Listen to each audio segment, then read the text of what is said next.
A guerra e suas consequências polarizaram também os seguidores de Jesus em relação às demais comunidades judaicas. Eles haviam se recusado a participar da guerra contra os romanos, não porque concordassem com Joséfo e outros em que Roma era imbatível, ou porque tivessem esperança de vantagem financeira ou política. Acreditavam sim que não havia propósito em lutar, porque os fatos catastróficos que se seguiram à crucificação eram sinais do fim.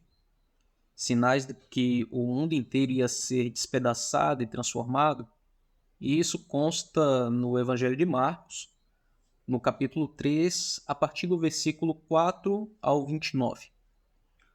Alguns insistiam em que o que havia visto, os horrores da guerra, na verdade confirmava a injunção de Jesus, quando ele dizia: arrependei-vos, porque o reino de Deus está próximo.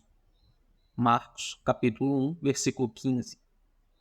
Marcos também compartilhava dessa convicção geral entre os seguidores de Jesus, de que ele mesmo previra esses fatos devastadores, que seria a destruição do templo e sua profanação.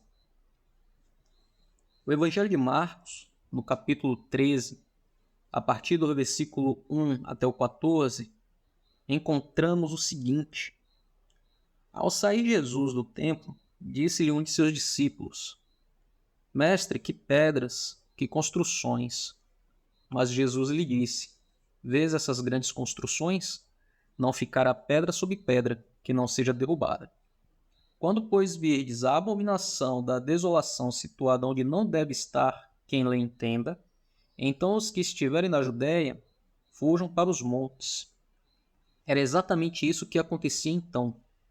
Alguns acreditavam e outros ousavam mesmo dizer que essas catástrofes ocorreram como um castigo de um Deus irado com seu próprio povo pelo crime de rejeitar o Messias divino que ele enviara.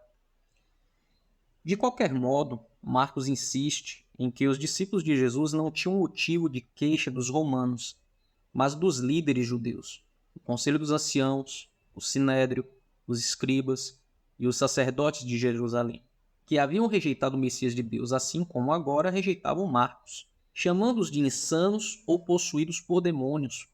As mesmas acusações, lembra ele, que haviam dirigido contra Jesus. Marcos assume uma atitude conciliatória com os invasores, embora fosse sabido que o governador romano Pôncio Pilatos sentenciara Jesus à morte. Não obstante, as duas cenas do julgamento incluídas nesse evangelho acusam de maneira convincente os líderes judaicos da morte de Jesus, embora de algum modo absolvem os romanos. Marcos quase que inventa um novo Pilatos, um fracote bem intencionado, interessado na justiça, mas como descreve, intimidado pelos principais sacerdotes em sua própria câmara de conselho e pelas turbas que uivavam do lado de fora, chegando a executar um homem que suspeitava que possa ser inocente. Outros escritores do século I, judeus e romanos, descrevem um homem muito diferente. Até Joséfo, apesar de sua simpatia pelos romanos, diz que o governador demonstrava desprezo por seus súditos judeus. Apropriou-se por meios ilegais de recursos do tesouro do templo e reprimiu com brutalidade turbas indisciplinadas. Um observador contemporâneo, Filon, membro respeitado e influente da comunidade judaica de Alexandria, descreve Pilatos como um homem de disposição implacável, obstinado e cruel, famoso por, entre outras coisas, ordenar execuções frequentemente sem julgamento. Não é fácil entender os motivos de Marcos no que diz respeito a Pilatos.